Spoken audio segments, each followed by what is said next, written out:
You will notice that as we start up Adobe InDesign, the startup screens are practically the same with all your other Adobe applications such as Adobe Photoshop and Illustrator. We have the options to create a new file. We can open an existing file. We are in the home screen at the moment. Your files refer to the files that are located in your Adobe Creative Cloud. We can either click on create a new file, or we can click on more presets, which will give us the option of changing units of measurement and all the different dimension sizes for your document. For now, I'm going to click on new file. We can see by default the unit measurements are in picas, which is a measurement used by printers. Most of us find it more comfortable to use millimeters or centimeters. How are we going to change that? We can certainly pull this list down and select millimeters from the list. However, that would just be applicable to the current document that you are working on. We need to make this change in millimeters globally to the InDesign application. I'm going to cancel that. Without any documents open, we're going to go and look at the preferences. If you're using a Mac, you will find the preferences under the InDesign menu. If you have a Windows computer, you will find your preferences under the Edit menu. So we close the home screen and we are now left with the shell of the InDesign application. We navigate to the preferences and we will select units and increments.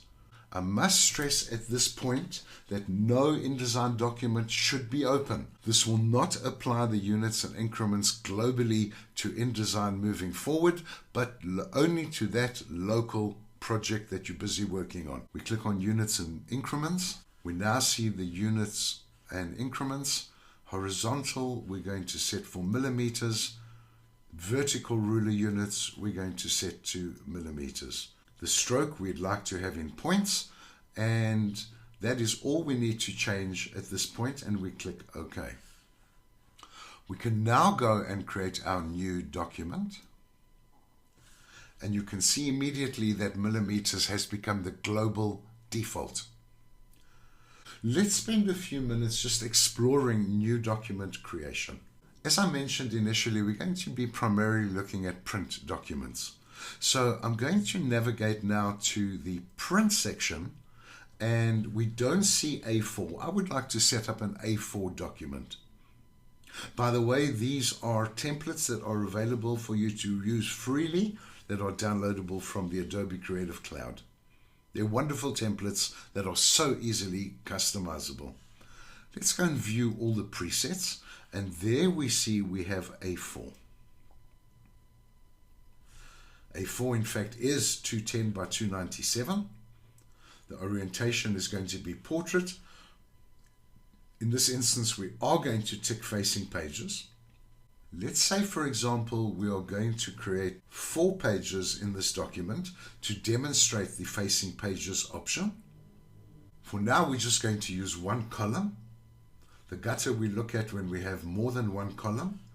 The margins we'll look at are 12.7 millimeters, and then we have the bleed setting. Typically, a print shop requires a bleed setting of 5 millimeters. We can see that the link is turned on. Make all settings the same. So we just press the tab key now, and you will see that 5 millimeter bleed has been created all around, at the top, the bottom, the inside, and the outside. Slug is not commonly used at all. Slug is mainly used as an information area, which I will show you now. Let's say, for example, we wish to include a slug of 12 millimeters, and we just press tab. We can see that make all settings the same is not ticked because we do not want to include a slug around the entire document, just at the bottom, which, as I said, is purely just an information area. And we click create. We can see our rulers are at the top here in millimeters. This red square around your document is the bleed setting. There is 5 millimeter bleed between the black line and the red line. The black line is actually your A4 page. This is your single column. The purple area is your column. And if we look down here at the bottom, there is your slug area in blue. Now, the slug area is merely, as I said, an informational area. We can click on the type tool. What we would do is we could click and drag out a text frame, and we can put some information area. We can call it reference for the printer, Mike Lensman, print job number.